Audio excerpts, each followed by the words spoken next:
Welcome back to channel Todopedia, dan di video kali ini kita bakalan bahas ada 4 saham bank dengan valuasi termurah untuk jadi pilihan kita untuk investasi jangka panjang. Di mana 4 saham bank ini valuasinya murah dan kinerjanya ini juga cukup bagus. Nah, saham-saham bank ini saham apa aja? Tonton video ini sampai habis untuk tahu jawabannya. Nah, sebelum kita mulai, seperti biasa, jangan lupa subscribe channel Todopedia dan juga jangan lupa untuk tekan lonceng notifikasi supaya kalian terus up to date sama channel Todopedia. Selain itu, jangan lupa juga untuk cek produk digital yang gue punya di link.id/Todopedia, atau kalian juga bisa cek di channel page Todopedia di bagian tab store. Di situ kalian bisa cek produk-produk digital Todopedia yang tentunya berguna buat ngebantuin investasi kalian. Dan jangan lupa juga kalau Todopedia itu sekarang udah punya program membership, jadi kalian bisa join program membership untuk dapat beberapa benefit, diantaranya ada stock pick terupdate, ya, bocoran saham-saham yang bagus untuk investasi jangka panjang itu gue bocorin di dalam membership ini. Selain itu kalian juga akan dapat video eksklusif, artikel premium, template Excel, dan juga akan ada live Q&A khusus untuk para member yang tentunya juga bisa ngebantuin kalian dalam investasi di pasar saham. Oke, kalau gitu yuk langsung aja kita mulai ke videonya.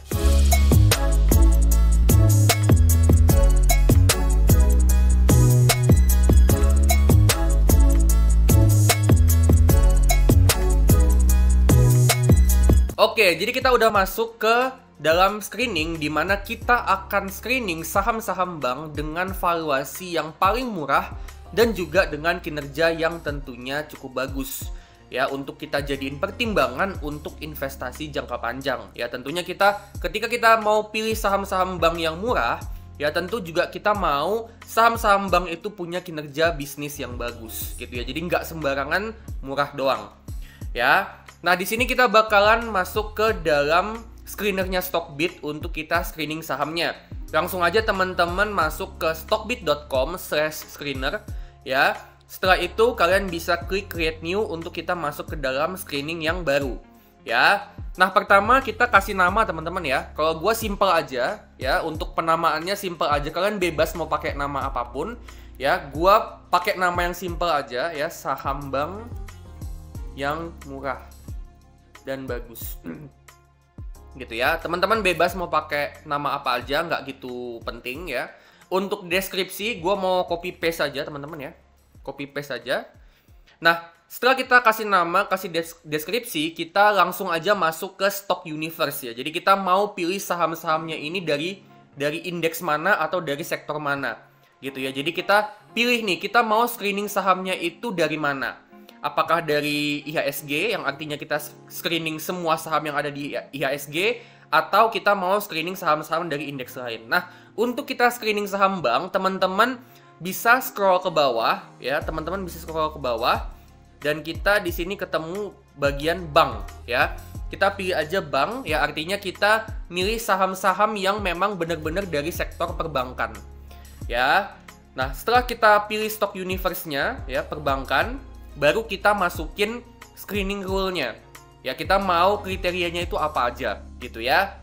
Nah, untuk kita pilih saham-saham bank yang murah dan bagus, pertama kita akan mulai dulu dari aspek murahnya. Nah, aspek murah ini kayak gimana ya? Aspek murah ini adalah dengan valuasi PER dan PBV yang murah. Gitu ya. Jadi kita langsung aja masukin yang pertama itu adalah aspek dari segi PER-nya. Cara masukinnya adalah kita ketik aja di sini PE rasio. Nah, di sini akan ada suggestion untuk current PE ratio TTM, teman-teman pilih aja. Nah, untuk angkanya, untuk kriterianya kita mau lebih kecil sama dengan 8. Ya, artinya untuk pemilihan saham kali ini kita mau saham perbankan dengan PE di bawah 8 atau maksimal banget 8 kali. Gitu ya. Yang mana menurut gua untuk PE di bawah 8 kali itu udah tergolong murah. Ya, tergolong bukan murah doang tapi murah banget. Nah, berikutnya kita akan tambah lagi aspek murah ini dari segi PBV. Jadi teman-teman klik aja add rule, pilih basic ratio, teman-teman ketik di sini price to book value. Nah, di sini ada suggestionnya price to book value, teman-teman pilih kita mau PBV-nya di bawah 1, teman-teman ya. Jadi kita mau saham bank dengan PBV di bawah 1. Yang mana saham bank dengan PBV di bawah 1 itu udah tergolong murah. Gitu ya. Nah, kita udah masukin nih aspek valuasi ya. Sekarang kita masukin dari segi kinerjanya. Nah, sebenarnya untuk kinerja perbankan itu cara untuk melihat bagus atau enggaknya itu dari laporan keuangan dari perbankannya. Dimana di situ kan ada beberapa rasio khusus perbankan kayak NIM, NPL gitu ya, LDR, ada CAR, ada macam-macam gitu ya. Nah, tapi kalau untuk rasio basic untuk menilai perbankan itu bagus apa enggak, ya, salah satu metrik yang paling basic itu adalah return on equity. Ya, seberapa mampu sih si perbankan ini menghasilkan profit dari modal yang dia punya di dalam bisnisnya. Nah, di sini kita masukin ROE teman-teman ya sebagai salah satu indikator yang paling basic. Jadi teman-teman klik aja add rule, pilih basic ratio, terus ketik return on equity. Sorry, ROE. Oh bukan, return on, benar ya. Jadi kita pilih return on equity. Ya, teman-teman masukin return on equity TTM. Nah, di sini kita mau untuk return on equity-nya itu minimal 10, teman-teman ya. Artinya kita mau saham perusahaan bank yang mampu untuk hasilin profit itu minimal 10% dari modalnya, yang mana itu menandakan dia itu adalah perusahaan bank yang punya tingkat profitability yang bagus. Ya. Nah, setelah kita dapat ini, setelah kita dapat 3 kriteria ini, kita tambah lagi beberapa aspek lain ya. Nah, selain kita pengen saham perbankan yang murah, kinerjanya bagus, tentu kita juga mau dong saham perbankan yang bisa kasih dividen yang cukup besar. Nggak terlalu besar banget nggak apa-apa, tapi minimal ya, minimal itu setara dengan, kalau bisa ya, setara dengan yield obligasi atau setara dengan deposito BPR gitu ya. Nah, yield obligasi deposito BPR itu ada di berapa persen? Itu ada di sekitaran 6%. Jadi kita mau untuk dividen yieldnya itu minimal ada di 6 atau 7%. Nah, langsung aja kita klik add rule, pilih basic ratio juga, terus kita ketik aja di sini dividen yield. Ya, dividen yieldnya itu minimal di 6%. Gitu ya, kita mau minimal 6%. Atau misalnya kita mau yang lebih tinggi deh, minimal 7%. Ya, kita mau minimal 7% gitu. Nah, untuk kriteria terakhir kita mau untuk dia ini saham perbankan yang punya likuiditas yang bagus gitu ya. Jadi sahamnya kita mau punya likuiditas yang bagus, yang mana itu salah satu indikasi saham yang punya likuiditas yang bagus itu adalah market cap-nya nggak terlalu kecil banget. Nah, kita akan pakai untuk market cap-nya itu minimal 1 triliun. Jadi kita langsung aja klik lagi add rule, basic ratio, ketik market cap ya. Nah, di sini ada suggestion market cap. Nah, kita mau minimal itu 1 triliun ya. Nah, ini udah 1 triliun. Nanti teman-teman dicek lagi teman-teman ya, nolnya berapa ya. Kalian masing-masing cek lagi. Pastiin nolnya itu ada 12 ya, 12. Ini 1000, sejuta, semiliar, ya betul, 1 triliun. Nah, setelah kita dapat 5 kriteria ini, teman-teman, kita langsung aja klik screen. Ya, kita akan coba screening nih saham-saham bank apa aja yang memenuhi 5 kriteria kita ini. Ini tentunya kriteria basic ya, nanti teman-teman silakan seleksi lagi berdasarkan data dari laporan keuangannya. Ya, tapi kita akan coba screening dulu dari 5 kriteria yang paling basic untuk saham perbankan yang murah, yang paling murah dan kinerjanya juga cukup bagus. Kita akan screening langsung. Dan di sini kita bisa dapat ya, ada 4 saham perbankan yang memenuhi 5 kriteria kita ini. Ada NISP, BJTM, BNGA, sama BBNI. Ya, jadi ini adalah 4 saham perbankan dengan valuasi yang paling murah, tapi juga dengan kinerja yang cukup bagus. Nah, setelah ini kita akan coba lihat ya, kinerja dari 4 perbankan ini tuh seperti apa. Tes. Oke, jadi ini dia ya, 4 saham bank dengan valuasi termurah yang bagus untuk investasi jangka panjang. Ada saham BBNI, BNGA, NISP, dan juga ada saham BJTM. Ya. Nah, kita bisa lihat di sini teman-teman ya, untuk rasio perbankan dari mereka berempat, ada return on equity atau ROE, ada net interest margin atau NIM, ada non-performing loan, CASA ratio, loan to deposit ratio, dan juga capital adequacy ratio.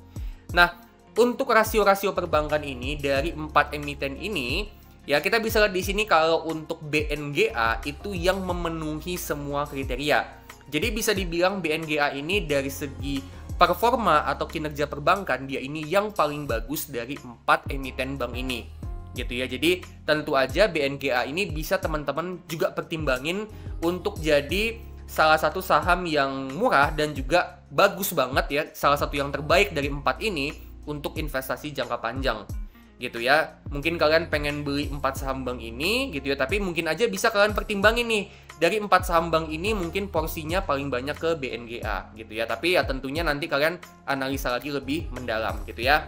Sedangkan untuk bank lain kayak NISP ini dia untuk CASA rasionya masih kecil ya. Artinya untuk NISP ini memang untuk dana mahalnya itu cukup banyak, yang artinya NISP ini cukup boros dari segi beban bunga gitu ya. Ini pertanda kalau NISP ini untuk dana simpanannya dia secara overall itu punya bunga yang gede, yang artinya NISP ini harus bayar bunga yang gede untuk nasabah yang punya rekening tabungan, giro maupun deposito gitu ya. Nah, untuk BJTM ini yang tidak memenuhi itu adalah non-performing loan, yang artinya untuk BJTM ya ini memang kredit macetnya cukup besar teman-teman ya. Mirip kayak BBRI, ini artinya dia memang harus keluarin banyak banget dana pencadangan. Dan untuk BJTM, ini gue harus kasih warning khusus ya teman-teman, dimana kemarin BJTM ini baru aja ada kasus kredit fiktif sebesar sekitaran 500 miliar. Gitu ya, jadi ada kasus nih, jadi teman-teman mesti hati-hati sama saham BJTM. Ya, dimana kemarin itu dia ada kasus kredit fiktif ya, kredit fiktif 500 sekian miliar. Gitu ya, which is itu nominal yang sebenarnya teman-teman ya, itu sebenarnya nominal yang kecil. Kenapa kecil? Karena yang jadi kredit fiktif itu adalah 500 miliar, sedangkan untuk total kredit yang dia salurkan itu sekitaran 60 triliun. Jadi bisa dibilang sebenarnya kredit fiktifnya itu nggak nyampe 1% dari total kreditnya BJTM. Tapi yang namanya kasus tetap aja harus waspada. Nah, sedangkan untuk BBNI, ya untuk BBNI ini memang dia tidak memenuhi untuk dua aspek ya, aspek NIM sama aspek loan to deposit ratio. Ya, jadi BBNI ya meskipun dia saham perbankan yang besar ya dan bisa dibilang termasuk saham blue chip ya, tapi untuk dari segi kinerja untuk tahun ini, awal tahun ini, BBNI ini dia untuk NIM-nya kecil dan untuk LDR-nya atau loan to deposit ratio ini terlalu tinggi gitu ya. Nah, ini artinya ya BBNI ini memang lagi ada sedikit masalah, sedikit concern dari segi likuiditas. Ya, dimana untuk loan to deposit rasionya itu 93%, itu artinya ya BBNI ini ya dari semua dana simpanan yang dia punya itu udah 93% yang dia salurkan ke dalam kredit. Ya, jadi dari semua dana yang dia simpan, 93% udah jadi dana yang dikasih pinjaman. Gitu ya, artinya ya tinggal sisa 7% lagi gitu. Nah, ini tentu bisa menghambat pertumbuhan pinjaman untuk BBNI. Gitu ya. Nah, gimana caranya untuk dia bisa numbuhin lagi dana simpanannya? Caranya itu adalah dengan dia itu ngeluarin produk tabungan atau deposito dengan bunga yang tinggi. Nah, dengan dia ngeluarin produk deposito atau tabungan dengan bunga yang tinggi, itu tentunya akan ngebuat BBNI ini beban bunganya naik, dan tentunya itu ngebuat bunga bersihnya BBNI itu menurun. Dan itulah penyebab kenapa NIM-nya BBNI itu kecil. Ya, jadi sebenarnya akar masalah dari BBNI itu sebenarnya dia ini lagi ngalami masalah likuiditas. Gitu ya, jadi dia perlu ngeluarin tabungan yang bunganya gede, makanya NIM-nya jadinya kecil. Nah, tapi menurut gua BBNI ini dia punya kekuatan yang luar biasa, di mana dia ini kan memang sebagai perbankan yang fokus di korporasi, ditambah dia juga punya digital banking Wonder by BNI, tentu itu bisa mempermudah dia untuk terus kasih pinjaman. Ya, untuk dia juga selain kasih pinjaman, dia juga dengan adanya digital banking itu juga mempermudah BNI ini untuk terus bisa dapat dana simpanan gitu ya. Jadi memang BBN ini lagi ada sedikit concern, tapi dengan adanya digital banking Wonder by BNI ditambah juga manajemennya ini cukup bagus sejauh ini ya. Itu menurut gue ya tetap aja BBNI ini jadi saham perbankan yang cukup bagus gitu ya. Jadi overall sebenarnya empat-empatnya bagus ya, empat-empatnya bisa dibilang jadi salah satu opsi juga untuk kita bisa buy untuk investasi jangka panjang. Cuman dari empat ini ya pilihannya kalau menurut gue ya itu antara BNGA atau NISP. Nah terus kalau kita lihat dari segi dividen yield ya, empat saham bank ini bisa kasih dividen itu antara 8-9%. Ya paling kecil itu NISP di 8,2%. Ya, sedangkan untuk BBNI, BNGA, sama BJTM itu ada di sekitaran 9,1%. Ya, ini tentunya dividen yield yang gede, ya ini menarik banget. Ya, jadi selain 4 saham bank ini valuasinya murah, kinerjanya juga cukup bagus meskipun nggak semuanya memenuhi kriteria, ya ditambah juga dengan dividen yieldnya yang menarik. Tentunya ini menandakan kalau 4 saham bank ini adalah saham-saham yang bagus untuk investasi jangka panjang, di mana kita bisa dapat return itu sekitaran 8-9% konsisten setiap tahunnya untuk jadi passive income tanpa harus kita jual sahamnya. Dan itu juga belum termasuk kalau 4 saham bank ini ke depannya itu labanya bertumbuh. Ya kalau misalnya labanya bertumbuh, tentu itu akan berpotensi untuk ngebuat dividen yieldnya pun makin lama makin gede dan terus meningkat dari tahun ke tahun. Ya jadi ini menarik banget menurut gue ya untuk 4 saham bank ini. Ya menarik banget untuk investasi jangka panjang di mana kita tanpa perlu jual sahamnya itu kita udah bisa dapat passive income itu 8-9% dividen yield setiap tahun. Gitu ya, dan kalau meningkat tentunya itu bisa lebih gede lagi, bisa 10%, 11%, 12%, dan seterusnya.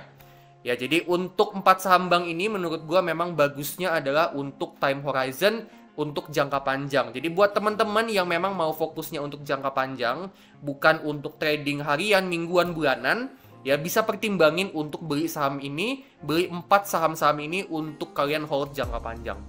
Oke, jadi itu dia ya, 4 saham bank dengan valuasi yang termurah untuk jadi opsi buat investasi jangka panjang. Nah, kalau menurut kalian gimana nih? Apakah 4 saham bank ini bagus atau kalian punya pandangan lain tentang 4 saham bank ini? Nah, kalau misalnya kalian punya pandangan lain, boleh banget share di kolom komentar, siapa tahu bisa jadi insight buat gua dan juga buat penonton yang lain. Nah, kalau misalnya kalian suka sama video ini, kalian suka sama konten-konten di channel ini, jangan lupa klik like, jangan lupa juga bagiin video ini ke teman-teman kalian, ya, dan jangan lupa untuk kasih super thanks supaya gue makin semangat untuk bikin konten-konten yang terbaik buat kalian, dan tentunya juga jangan lupa untuk subscribe channel ini. Disclaimer ya, ini bukan ajakan untuk jual beli ya, tapi ini cuman opini dan analisa gue aja. Jadi keputusan investasi itu 100% di tangan masing-masing dan tetap do your own research. Oke, kalau gitu gue pamit dulu dan sampai ketemu di video selanjutnya.